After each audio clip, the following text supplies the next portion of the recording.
Vamos a hablar de la devoción olvidada.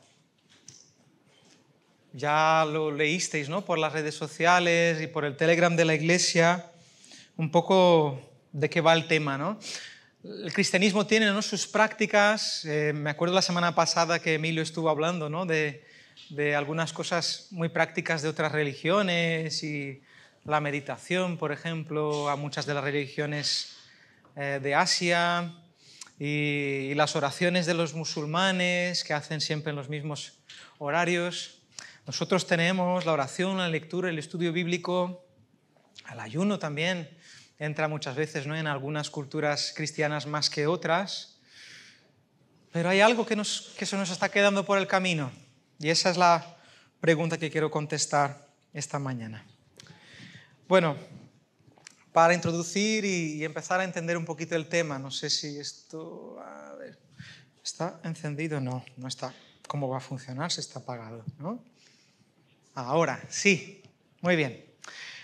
Vivimos en la época de las redes sociales, ¿vale? Ya lo sabemos muy claramente, ¿no? Y hace muy poco tuvimos ahí unas noticias sobre unas prácticas no muy buenas de Facebook, ¿no?, de una de esas grandes redes sociales, y la verdad es que, hablando de ese tema, los números son impresionantes, ¿no? Yo simplemente por mirar un poquito por encima, en Facebook, solo en Facebook, existen alrededor de 2,8 mil millones de usuarios. Me vas a decir, no, pero hay un montón de fakes, hay un montón de gente que pone y no aparece nunca. No, esa información es que hay 2,8 mil millones de usuarios activos en Facebook. No está hablando de todos los que están ahí, que tienen su cuenta que no la tocan nunca, como mis suegros, que tienen Facebook pero no lo usan. Yo la verdad es que lo tengo, tampoco lo uso mucho.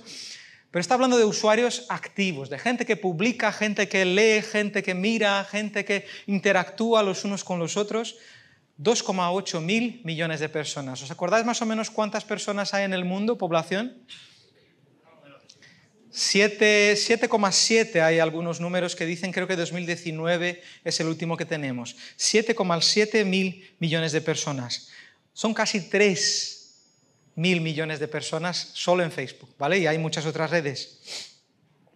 Y aún así, teniendo tanta gente de alguna manera conectada, no tengo ningún problema y ninguna dificultad en decir que vivimos en la época que la gente pasa más tiempo solo de la historia, o sea, la época más solitaria de la historia.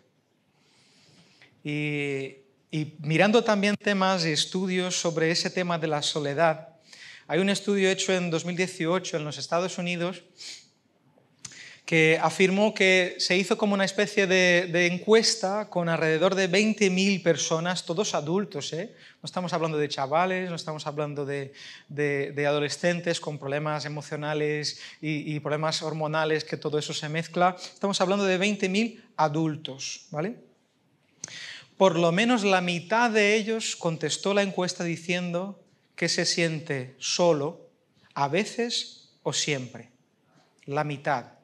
De un estudio de 20.000, o sea, podemos tener una idea de que de Estados Unidos estamos hablando prácticamente de la mitad de la población, que afirma que a veces se siente solo o siempre se siente solo. Y más de 40% de las personas que contestaron en esa encuesta dijeron que sus relaciones no son emocionalmente significativas y que ellos se sienten aislados. Más de 40%.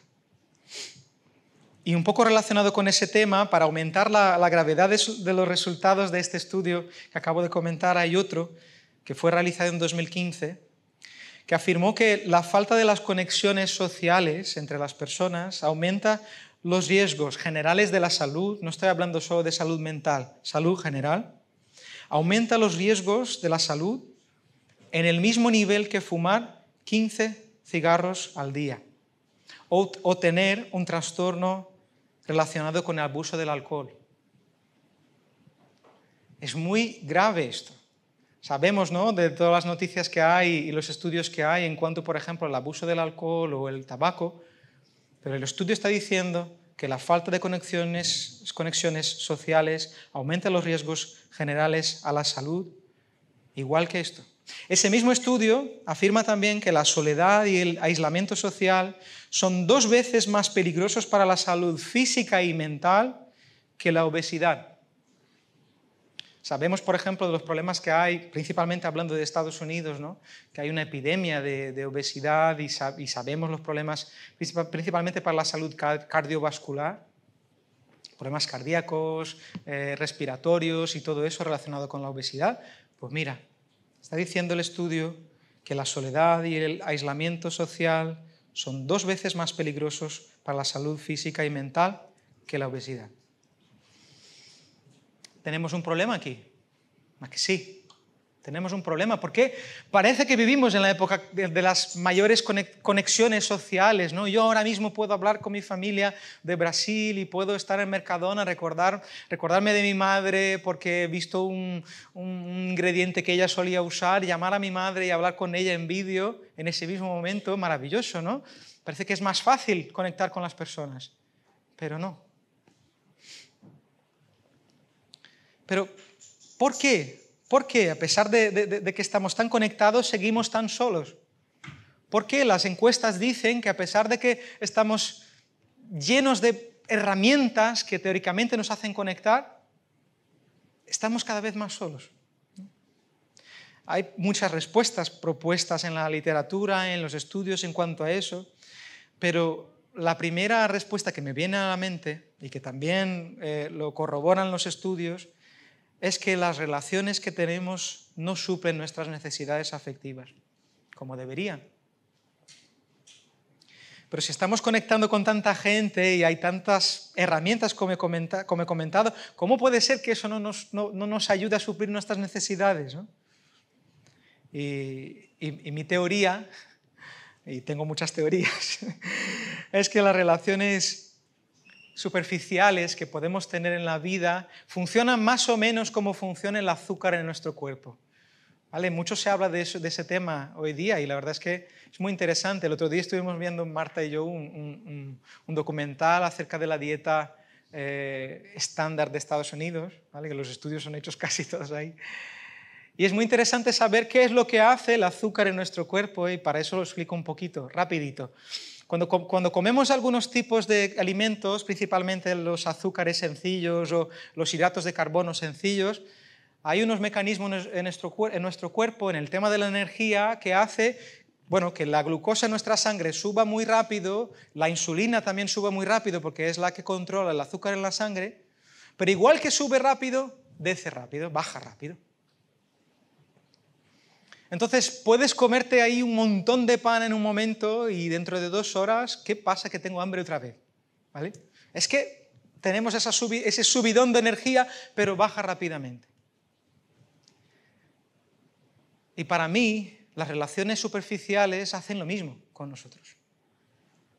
Nos dan ese momento de azúcar ahí en la lengua, de decir qué agradable es estar con personas. Y es ese subidón que a veces es importante, que nos deja ahí felices, ¿no? En ese momento. Pero ¿cuántas historias has escuchado tú de gente que está alrededor de mucha gente, pero que dicen que terminan sus días y dicen, yo me siento solo? Ese subidón de decir, wow, qué maravilloso es estar con gente. Pero no hay chicha, ¿no? No hay un alimento emocional para decir, uy, me siento satisfecho con mis relaciones, ¿no? Las relaciones superficiales son el azúcar de nuestra alma. Nos alimentan en el momento, pero igual que los azúcares, volvemos a tener hambre dentro de muy poco tiempo. Y eso para mí explica un poco del por qué esas relaciones no nos dan lo que nosotros necesitamos y seguimos sintiéndonos solos, ¿vale? Vamos a aprovechar todo lo que he hablado antes, pero vamos a cambiar un poquito de tema. La semana pasada, como ya he comentado, Emilio ha comentado de otras religiones, ¿no? Prácticas de devoción diferentes en diferentes religiones.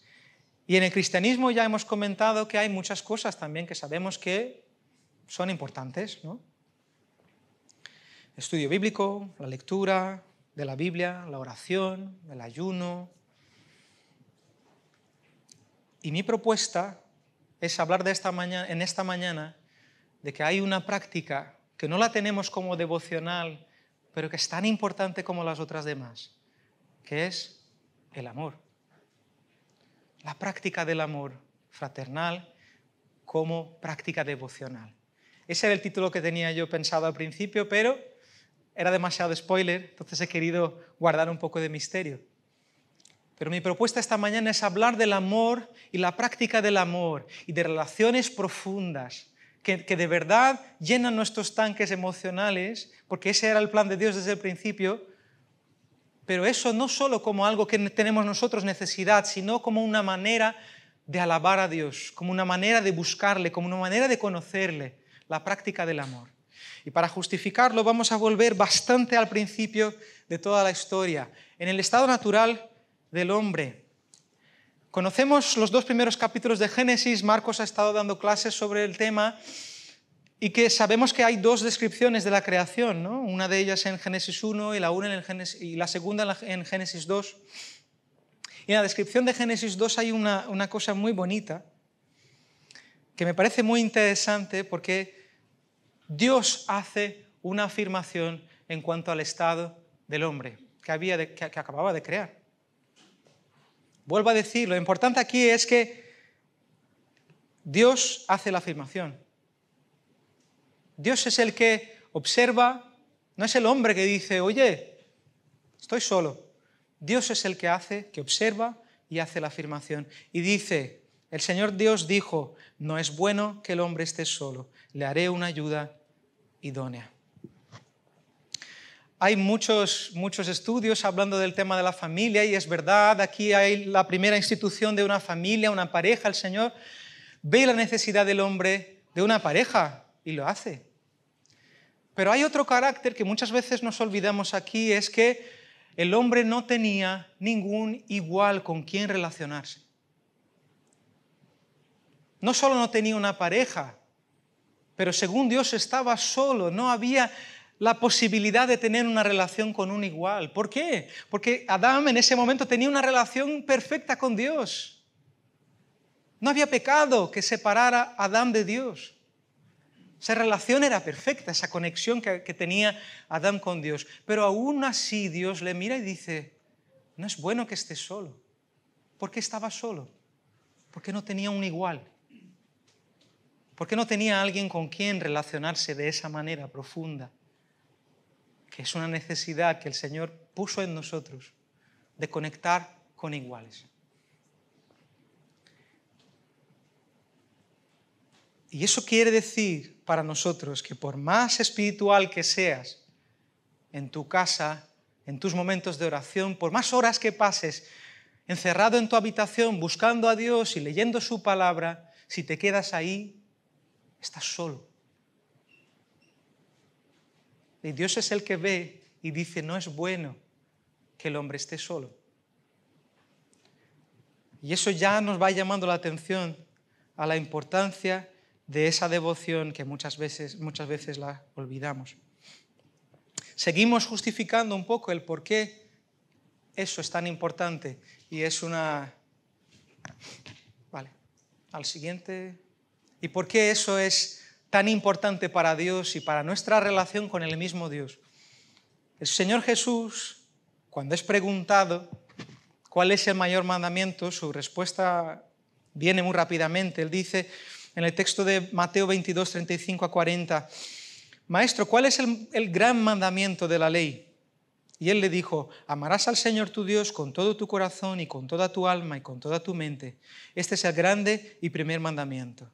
Y el segundo es semejante a este. Amarás tu prójimo como a ti mismo. De estos 2 mandamientos dependen toda la ley y los profetas. La devoción de los judíos, sabemos muy bien que se basaba en unos ritos, unas prácticas muy claras que habían sido dejadas por Dios en el Antiguo Testamento. En esa época ya podemos ver que hay algunas cosas que no habían sido dejadas por Dios, pero ellos se fueron inventando con el tiempo. Pero su devoción en ese aspecto era ejemplar en muchos aspectos, en muchas personas, ¿no? Había que seguir unas cosas muy específicas y hacerlas, y muchos de ellos eran muy estrictos en seguirlas. Y cuando Jesús contesta esa pregunta, en otras palabras está diciendo, todo lo que vosotros entendéis como prácticas de devoción a Dios, la manera que tenéis de alabar y adorar a Dios, se basa en dos cosas. Y en dos piernas, como una persona está de pie con dos piernas, toda la ley y los profetas se basan en esas dos cosas, amar a Dios y amar al prójimo. Básicamente, cuando una de ellas falla, la ley y los profetas están cojeando. Todo lo que hacéis de devoción falla si falláis en una de ellas. Y siguiendo la justificativa del por qué eso es tan importante para Jesús, el mismo ejemplo del maestro, ¿no? Es interesante ver en la vida de Jesús que podemos ver que Jesús tenía sus prácticas de devoción comunes a los judíos. Jesús mantenía las fiestas. Nosotros podemos ver en varios textos cómo Jesús participaba de las fiestas, de la Pascua, de la fiesta de las cabañas, que Jesús hizo la peregrinación a Jerusalén, y hay tantos momentos que Jesús está cumpliendo con los ritos de los judíos, porque Jesús era judío. También vemos una cosa que últimamente me está llamando mucho la atención, que estoy leyendo ahora los evangelios, y me gusta mucho ver los momentos en que Jesús se aparta de la multitud para orar, ¿vale? Que podemos ver claramente que Jesús tiene momentos que tiene la necesidad de apartarse para tener un tiempo de devoción personal con Dios, ¿no? Con el Padre. Podemos ver aquí en Mateo 14, 23, que dice que después de despedir la multitud subió al monte a solas para orar, y al anochecer estaba allí solo. Pero si hay una cosa que no hay espacio para poner tantos textos aquí, es que Jesús estaba con gente todo el tiempo. Tenía sus momentos que los evangelistas reconocen la importancia que esos momentos tenían para Jesús de salir a solas, ¿no? Pero claro, estaba a solas, entonces los evangelistas tampoco podían estar, además de la situación esa, cuando Jesús llama a los discípulos y pasa la transfiguración, o en Getsemaní, cuando les invita a orar, hay muchos otros momentos que Jesús está solo. Entonces hay una mención. Pero lo que no paran de mencionar son los momentos que Jesús estaba comiendo. Jesús estaba enseñando. Jesús estaba tocando a gente que nadie más tocaba. Jesús estaba en compañía de personas a quien nadie quería tenerlas como compañía. Sirviéndolas, amándolas, tocándolas. Jesús no se presentó como el típico gurú, como pasa mucho con algunas religiones asiáticas, ¿no? Que el ejemplo espiritual es ese que hace un viaje tan profundo hacia adentro que parece que es casi intocable, ¿no? Es ese que alcanzó un nivel de espiritualidad que, mira, está allá, ¿no? Tan lejos de nosotros. Jesús no se presentó como ese gurú, se presentó como alguien que se ponía entre la gente. Y además, la misma gloria de Jesús pasaba por las personas.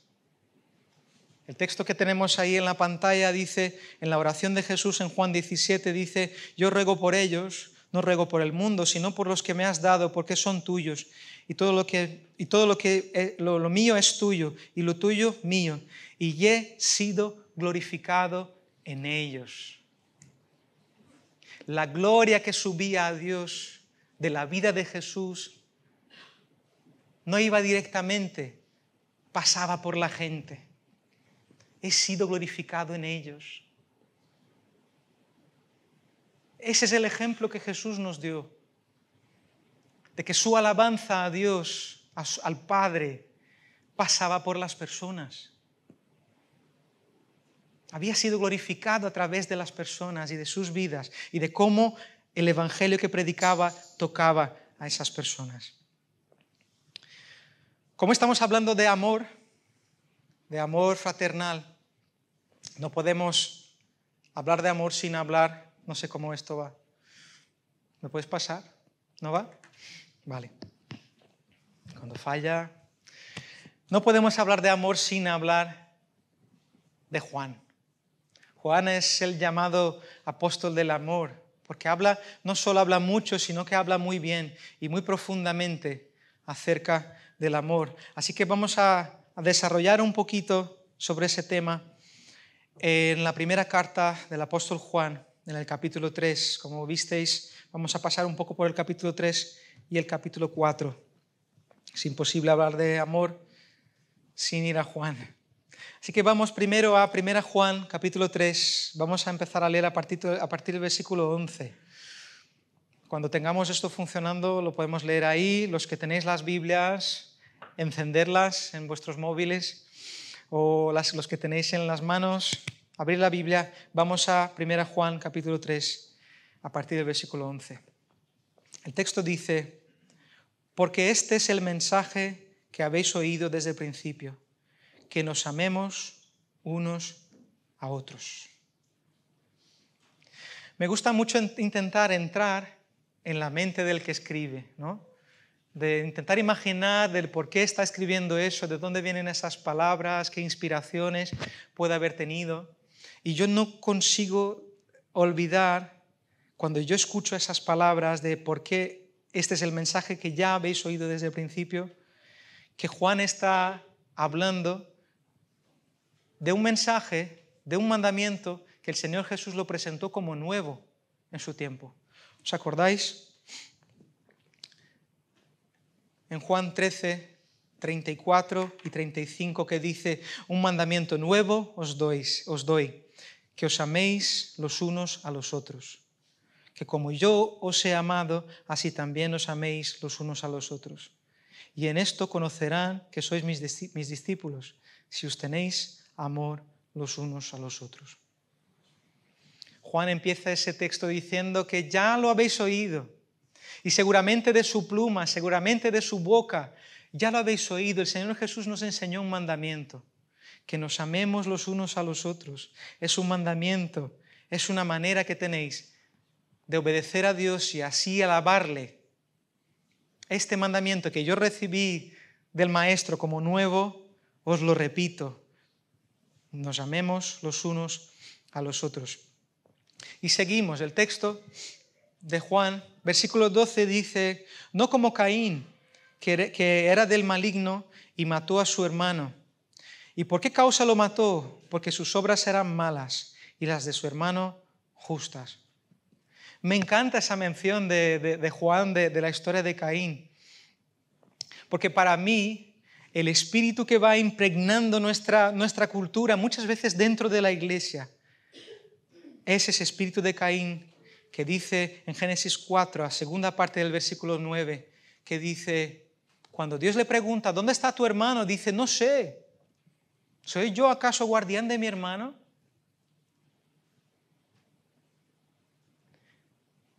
Y para mí, por toda la eternidad, resuena la respuesta a esa pregunta, que parece que Caín la suelta como si fuera retórica, pero sí, eres el cuidador de tu hermano.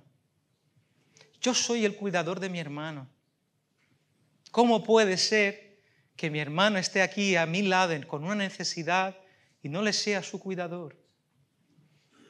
Y ese espíritu de Caín sigue en nosotros muchas veces porque es muy cómodo no ser el cuidador de su hermano. Para Caín, bueno, él que se las arregle solo, él sabía muy bien qué había pasado, pero la manera de decir que no me importa qué le pasa con mi hermano. Y muchas veces lo estamos haciendo igual. A veces simplemente porque no nos importa, o otras veces porque es demasiado difícil, cuesta tiempo, esfuerzo, organización, tenemos que sacar tiempo para cuidar de nuestro hermano. Pero no seamos como Caín. no seamos como Caín. Y me acuerdo de pequeñito de leer ese texto y decir, ¿qué tiene que ver, ¿no? Caín con la historia de matar al hermano? Porque, vale, es un ejemplo muy, muy bestia, ¿no? ¿Verdad? No, es que está muy claro que no debería de matar a mi hermano, ¿no? Pero sí, somos los cuidadores de nuestros hermanos. Seguimos. Versículo 13 de 1 Juan. No sé si esto va. Vale. El 13. Hermanos, no os maravilléis si el mundo os odia. Nosotros sabemos que hemos pasado de muerte a vida porque amamos a los hermanos. El que no ama permanece en muerte. Todo el que aborrece a su hermano es homicida. Y vosotros sabéis que ningún homicida tiene vida eterna permanente en él. Aquí hay un contraste, ¿no?, que se utiliza mucho en la literatura judía, los contrastes, es decir, esto es una cosa, esto es otra cosa, y ese contraste, ¿no? El texto dice que aquel que no ama permanece en la muerte, porque el contraste es la vida que encontramos en Cristo. El que no ama no ha encontrado la vida. Y también hay otro contraste que dice, empieza el versículo 13 diciendo, no os maravilléis si el mundo os odia, porque están en muerte aún. ¿Cómo os van a amar si el amor es la característica que vosotros tenéis porque habéis recibido la vida? ¿Cómo puede ser que aún conociendo la vida podamos aún estar practicando obras de muerte? ¿Cómo puede ser que habiendo recibido el perdón de Dios sigamos con nuestros dolores y nuestras enfermedades guardadas y rencores en contra de otras personas? ¿Cómo puede ser? El contraste es el odio y el amor, la muerte y la vida. No caben esas dos cosas en un mismo corazón. Y es lo que el texto deja muy claro. Seguimos, versículo 16. Yo me olvido de esto ya. Pasamos al siguiente, el 16. En esto conocemos el amor, en que Él puso su vida por nosotros. También nosotros debemos poner nuestras vidas por los hermanos. Pero el que tiene bienes en este mundo y ve a su hermano en necesidad y cierra su corazón contra él, ¿cómo puede morar el amor de Dios en él? Hijos, no amemos de palabra ni de lengua, sino de hecho y de verdad. Me encanta porque eso es muy práctico, ¿no? Deja de historias, deja de teorías. Vamos a hablar aquí de cosas prácticas. Conocemos el amor de Dios porque Él puso su vida por nosotros a través de Jesús. Pero el que tiene aquí, en este mundo, y podemos ampliar un poco el tema de los recursos materiales, ¿no? El que tiene en este mundo recursos, sean ellos materiales, no materiales, y ve a su hermano en necesidad y no hace nada, y no es el cuidador de su hermano, ¿cómo puede el amor de Dios habitar en esa persona? Y ahí termina el 18 diciendo, no amemos de palabra, no amemos de teorías, no llenemos la boca para hablar de amor y en el momento que hace más falta no lo practicamos. No amemos de palabra, sino de hecho y de verdad. Y ahora vamos a pegar el salto al capítulo 4 a partir del versículo 7, que dice, amados, amémonos unos a otros, porque el amor es de Dios, y todo aquel que ama es nacido de Dios y conoce a Dios. Y el que no ama, vuelve los contrastes, no conoce a Dios, porque Dios es amor. El amor es la práctica de toda la teoría que tu devoción a Dios crea en ti. O sea, si todo lo que haces tú en tu habitación o por las mañanas o donde encuentres tiempo, si todo lo que lees en la palabra, si todo lo que oras no se convierte en algo que llega a los demás, el texto está diciendo que no conoces a Dios. Todo aquel que ama es nacido de Dios y conoce a Dios. Así que si hay una manera de conocer a Dios, es practicar lo que nosotros aprendemos en nuestra devoción personal, porque también es importante, no estamos hablando de que es menos importante, pero no podemos conocer a Dios si eso se queda aquí dentro. No podemos, es lo que está diciendo el texto. No podemos guardar esto dentro de nosotros y creer que conocemos a Dios. Seguimos, versículo 9. ¿Lo tenemos? En esto se manifestó el amor de Dios en nosotros, en que Dios ha enviado a su Hijo unigénito al mundo para que vivamos por medio de Él. En esto consiste el amor. No en que nosotros hayamos amado a Dios, sino en que Él nos amó a nosotros y nos envió a su Hijo como propiciación por nuestros pecados. Amados, si Dios así nos amó, también nosotros debemos amarnos unos a otros. Y me gusta mucho esa parte porque está hablando de dónde viene esa fuente, ¿no? Porque ese tipo de amor que ha leído Emilio al principio del culto, ese amor es que yo no puedo. Ese amor paciente, ese amor bondadoso, ese amor que es capaz de soportarlo todo, ese amor que es capaz de ofrecerlo todo. ¿De dónde puede venir ese amor? Porque de mí es que no sale. Soy demasiado egoísta para ello. Soy demasiado orgulloso para ello. Soy demasiado cómodo para ello, comodón, de que no me gusta complicarme la vida. Pero el texto dice que en esto consiste el amor, no en que nosotros hayamos amado a Dios, sino que Él derramó sobre nosotros su amor. Y así podemos amar.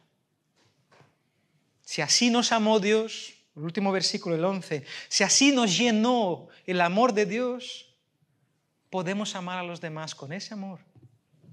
Esa es la fuente, esa es la explicación de cómo Dios puede esperar que nosotros amemos a los demás de esa manera. Porque no consiste en que hayamos sido capaces de amar a Dios de esa manera, sino que Él derramó sobre nosotros su amor de una manera incondicional, tan profundo que no podemos entender, y ese es el amor que puede salir de nosotros. Y en el último versículo que vamos a leer de 1 Juan, versículo 12, dice, a Dios nadie le ha visto jamás. Si nos amamos unos a otros, Dios permanece en nosotros y su amor se perfecciona en nosotros. Cuando yo escojo las canciones para la alabanza, principalmente cuando predico yo, cada canción tiene una razón de ser. ¿Se acordáis de la primera canción que hemos cantado? Bueno, no. Hemos empezado después con una de bienvenida, después de que ha hablado Emilio. ¿Qué canción hemos cantado? ¿Os acordáis?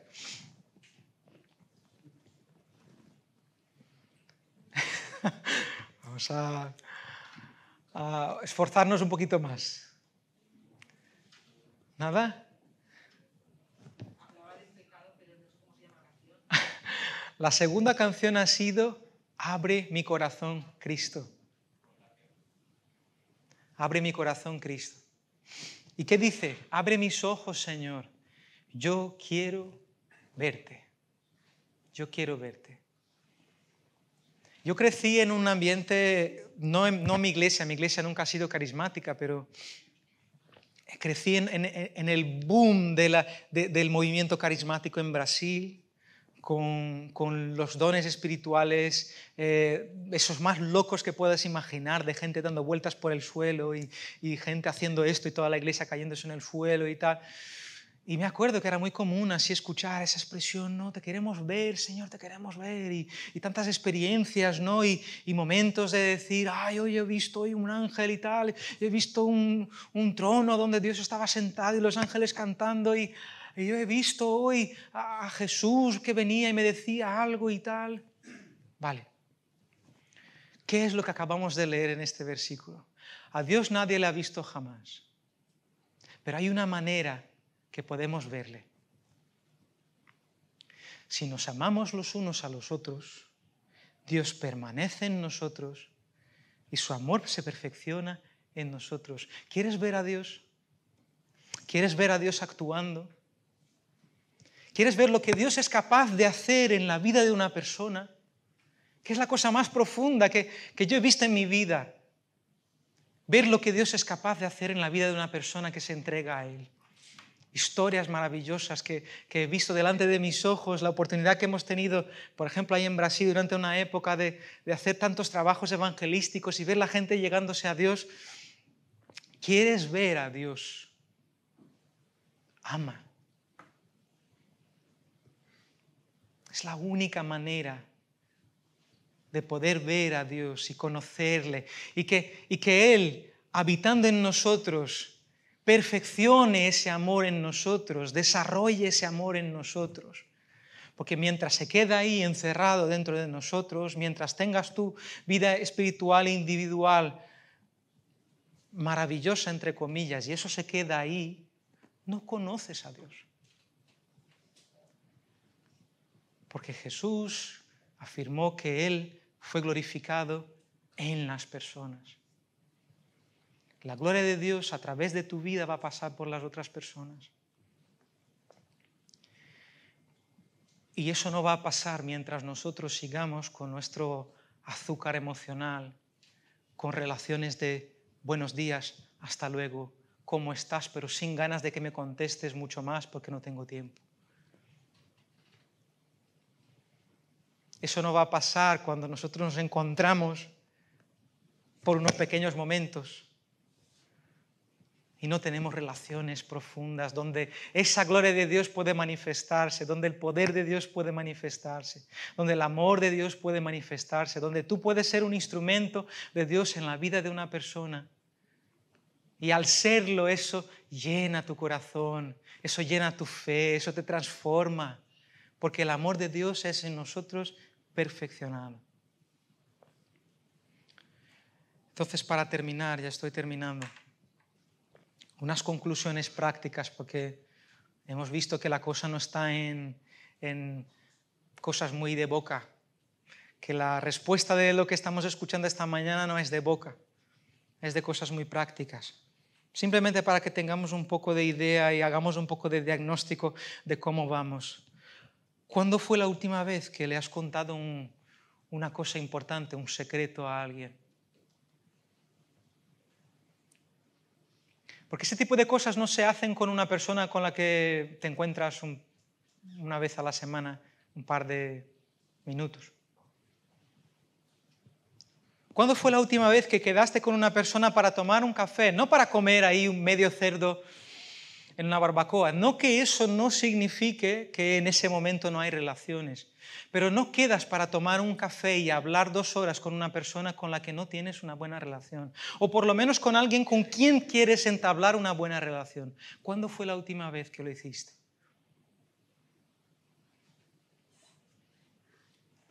Podría utilizar otros ejemplos aquí, pero esos 2 ejemplos han sido simplemente para recordarnos un poco de que quizás nuestras relaciones están siendo ese azúcar espiritual y emocional, de que nos da el subidón de estar aquí domingo y ver tanta gente y ¡ay, qué bonito, qué bonito, qué bonito!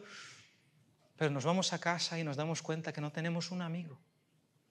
Que en el momento que más necesitas no piensas en alguien con quien puedes contar. O que si ahora te pones a pensar, tú no eres esa persona con quien alguien puede contar para nadie. ¿Hay alguien que puede contar contigo en cualquier momento?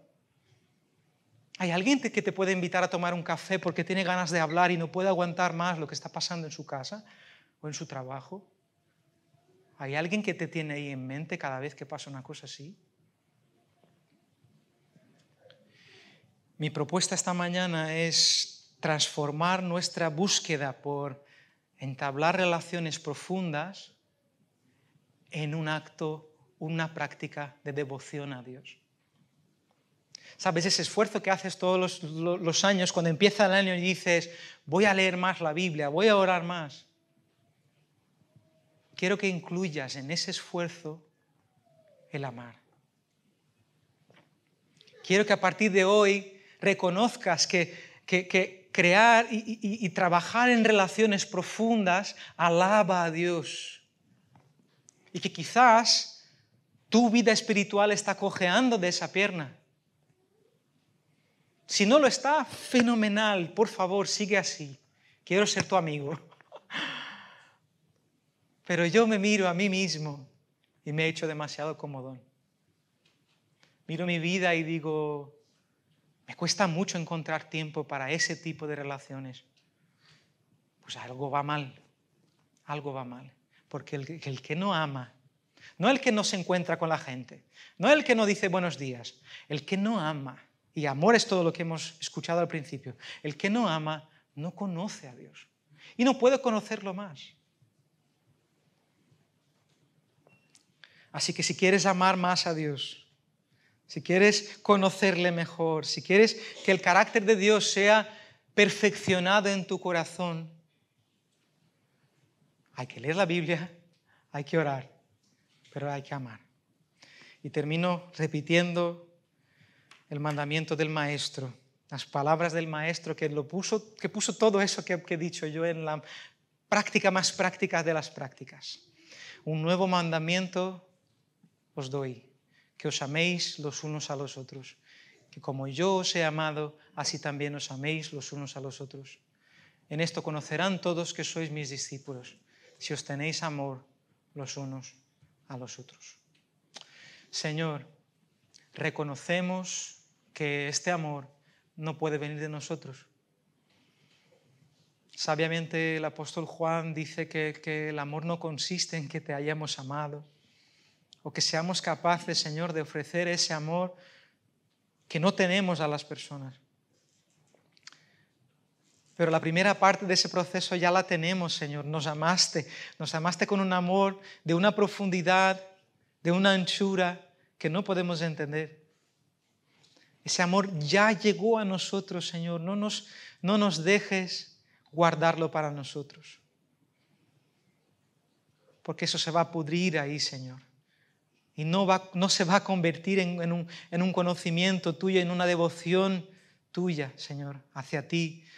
Eso se va a convertir en una razón más para estarnos, Señor, orgullosos de nosotros y de nuestra capacidad espiritual.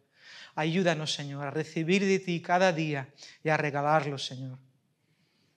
Que tu gloria, Señor, se manifieste en las otras personas a través de nosotros. Danos fuerza, danos ánimo, Señor, para encontrar momentos para en nuestro día a día hacer tiempo para establecer relaciones significativas, donde el amor se pueda manifestar, no solo un coleguismo, no solo un encontrarse a veces, Señor, pero que haya amor, haya oportunidad, Señor, de sacrificio, haya oportunidad de servicio. De la misma manera, Señor, que te sacrificaste por nosotros, Señor, que serviste a la gente con las que te encontrabas cuando estuviste entre nosotros. No podemos hacerlo solos, Señor, por eso te pedimos, ayúdanos. Ayúdanos a alabarte y a adorarte mejor con nuestras vidas y a través de nuestro amor. Eso te lo pedimos en el nombre de Jesús. Amén.